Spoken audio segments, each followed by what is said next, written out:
The Wizard of Oz by L. Frank Baum, narrated by Francis Rhoda. Chapter 7. The Journey to the Great Oz. They were obliged to camp out that night, under a large tree in the forest, for there were no houses near. The tree made a good thick covering to protect them from the dew, and the Tin Woodman chopped a great pile of wood with his axe, and Dorothy built a splendid fire that warmed her and made her feel less lonely. She and Toto ate the last of their bread, and now she did not know what they would do for breakfast.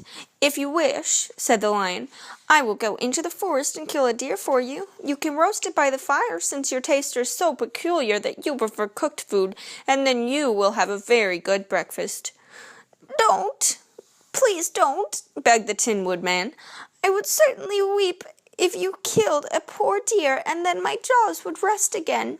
But the Lion went away into the forest and found his own supper, and no one ever knew what it was, for he didn't mention it.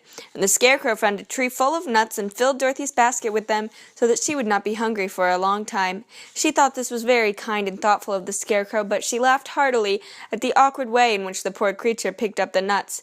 His padded hands were so clumsy, and the nuts were so small, that he dropped almost as many as he put in the basket. But the Scarecrow did not mind how long it took him to fill the basket, for it enabled him to keep away from the fire, as he feared a spark might get into his straw and burn him up. So he kept a good distance away from the flames, and only came near to cover Dorothy with dry leaves when she lay down to sleep. These kept her very snug and warm, and she slept soundly until morning. When it was daylight, the girl bathed her face in a little rippling brook, and soon after they all started toward the Emerald City. This was to be an eventful day for the travelers. They had hardly been walking an hour when they saw before them a great ditch that crossed the road and divided the forest as far as they could see on either side. It was a very wide ditch, and when they crept up to the edge and looked into it, they could see it was also very deep, and there were many big jagged rocks at the bottom. The sides were so steep that none of them could climb down, and for a moment it seemed that their journey must end. "What shall we do?" asked Dorothy despairingly. "I haven't the faintest idea," said the Tin Woodman, and the Lion shook his shaggy mane and looked thoughtful. But the Scarecrow said, "We cannot fly, that is certain. Neither can we climb down into this great ditch. Therefore, if we cannot jump over it, we must stop where we are."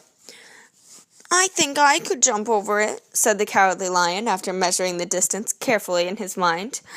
"Then we are all right," said the Scarecrow, "for you can carry us all over on your back, one at a time."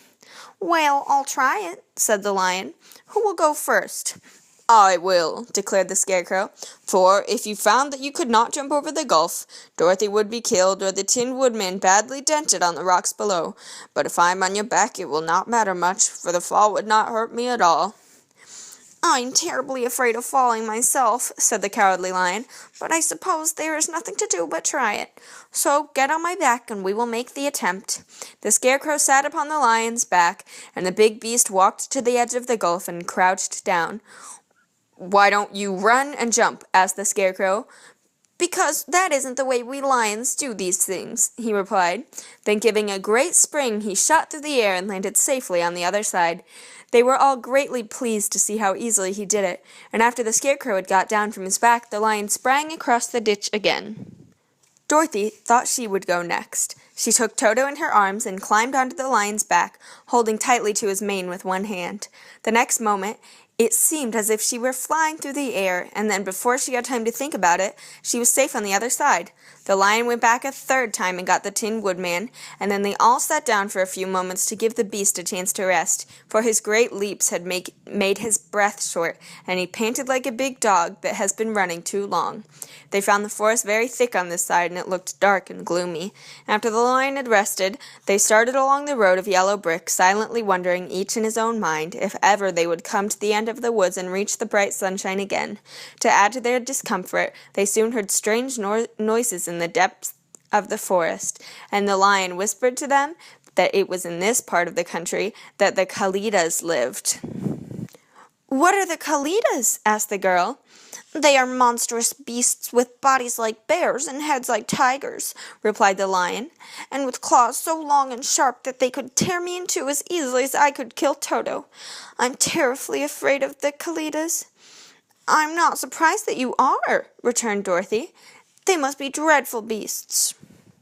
The Lion was about to reply when suddenly they came to another gulf across the road, but this one was so broad and deep that the Lion knew at once he could not leap across it, so they sat down to consider what they should do, and after serious thought the Scarecrow said, "Here is a great tree, standing close to the ditch. If the Tin Woodman can chop it down, so that it will fall to the other side, we can walk across it easily." "That is a first-rate idea," said the Lion. "One would almost suspect you had brains in your head instead of straw." The Woodman set to work at once, and so sharp was his axe that the tree was soon chopped nearly through. Then the Lion put his strong front legs against the tree, and pushed with all his might, and slowly the big tree tipped and fell with a crash across the ditch, with its top branches on the other side. They had just started to cross this queer bridge, when a sharp growl made them all look up, and to their horror they saw running towards them 2 great beasts with bodies like bears and heads like tigers. "They are the Kalidas," said the Cowardly Lion, beginning to tremble. "Quick," said the Scarecrow, "let us cross over." So Dorothy went first, holding Toto in her arms. The Tin Woodman followed, and the Scarecrow came next. The Lion, although he was certainly afraid, turned to face the Kalidas, and then he gave so loud and terrible a roar that Dorothy screamed and the Scarecrow fell over backward, while even the fierce beasts stopped short and looked at him in surprise.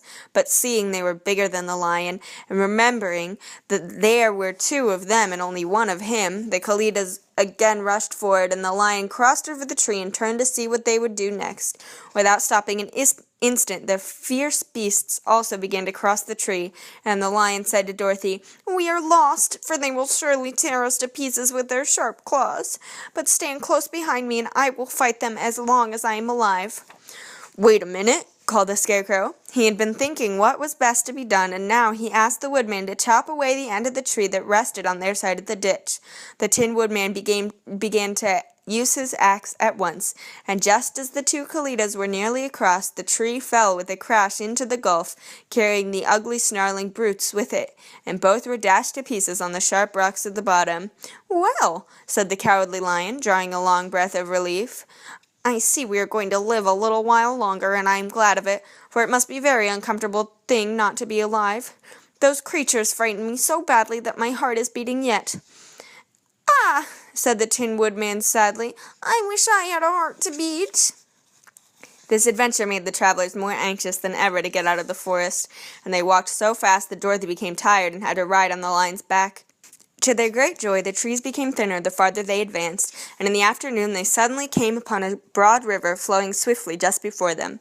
On the other side of the water they could see the road of yellow brick running through a beautiful country, with green meadows dotted with bright flowers, and all the road bordered with trees hanging full of delicious fruits. They were greatly pleased to see this delightful country before them. "How shall we cross the river?" asked Dorothy. "That is easily done," replied the Scarecrow. "The Tin Woodman must build us a raft, so we can float to the other side." So the Woodman took his axe and began to chop down small trees to make a raft, and while he was busy at this, the Scarecrow found on the river bank a tree full of fine fruit. This pleased Dorothy, who had eaten nothing but nuts all day, and she made a hearty meal of the ripe fruit. But it takes time to make a raft, even when one is as industrious and untiring as the Tin Woodman, and when night came the work was not done. So they found a cozy place under the trees, where they slept well until the morning.